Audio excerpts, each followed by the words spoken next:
Man,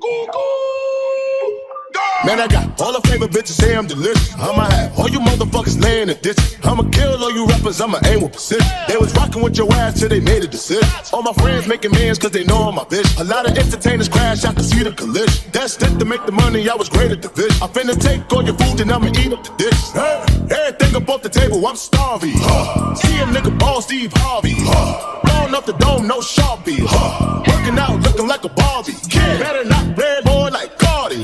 Yo, once it gets smoked by Marley. This ain't no game, no Atari. Land moving fast like a Tony. We're going to start from a little bit different half guard today, right? A lot of us hear me talk about the good half guard. Is this a good half guard? Just keep me up just a second. Is this a good half guard or a bad half guard as far as my legs are? Bad. Why? Why is it a bad half guard? Because I'm under the knee. He's got an extra joint in the frame to articulate. So we're always trying to get, if we're going to be playing a half guard game, I want to get above the knee, okay? So here I am above the knee. Now, just because I'm above the knee doesn't mean that he can't have a Z guard in, right? Z guard is kind of where his body looks like a Z.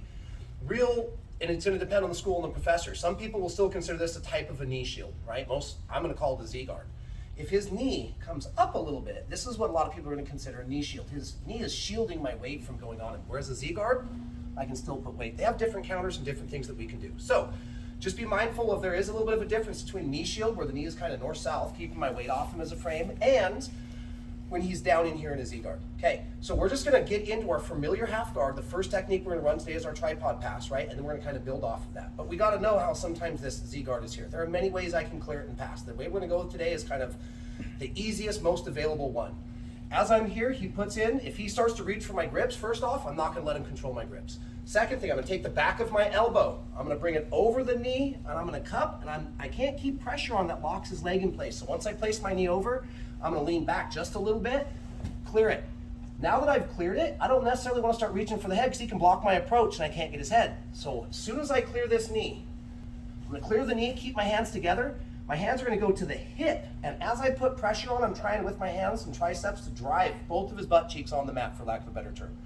Once I get my weight over him, I'm not coming out and swimming over, because again, he can block my hand. I don't want that. I'd have to run a hand pummel. It's gonna be easier if I can clear the Z guard, push the hip, and now watch, my hand's gonna travel straight up the center line of his body. Collect the head, get the underhook, and I'm gonna hit chest over chest. Do I ever wanna leave my legs lax like this? No, because he can that gives him space to recover. Go all the way to the full guard. I just gave him space to put me in a worse position. So we're gonna start here. We're gonna clear, push, run the center line, get the underhook, and kind of work our way up to where we're above the knee, shoulder in the chin, head down low. From here, we're gonna run our tripod pass. I'm gonna keep my toes, I'm gonna start to squeeze my legs, get my butt in the air, tripod up. 1, 2, 3 points of contact. Get him up, and if he's still hanging above my knee, I do that little Harlem shake. I bounce my butt and I get my knee free. My knee has to be able to go either to the side for a knee cut or to 3/4 mount, okay? One last thing. If we're gonna try, and we're gonna run this both ways, we're gonna have a little more time rather than 5 minutes this time. So I'm gonna defeat the Z guard, get to my good half guard. Once I'm up, tripod up, my first time, I'm gonna come here. If he's hanging onto my ankle, let's rotate a little bit. If he's hanging onto my ankle, I can sit here and try and pull it out. There's two things I wanna do. Number one, point my toe. Number two, this foot isn't just gonna kick on a knee. I wanna find the top knee, the inside, and kick it up towards the sky to open the bear trap. Now I can slap my foot to the mat, my second foot to the mat, knee in the armpit, knee in the hip, and I'm heavy, okay? So last time we're going all the way, defeating the Z guard, all the way to our tripod. You can go to 3/4 mount, or we can knee cut to the side.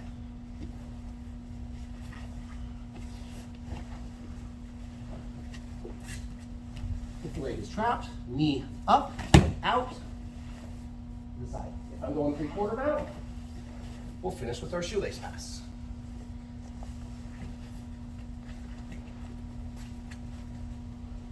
Here, foot on the inside of the knee, kick it open, feet to the mat, low mount, skydive. All right, we're gonna have 8 minutes for this because we're gonna work both knee cut to the side and shoelace pass to the mount. Ready? 1, 2, 3. Okay, so last one, it's still a pass. I'm still trying to get my leg free from the inside of the trap, right?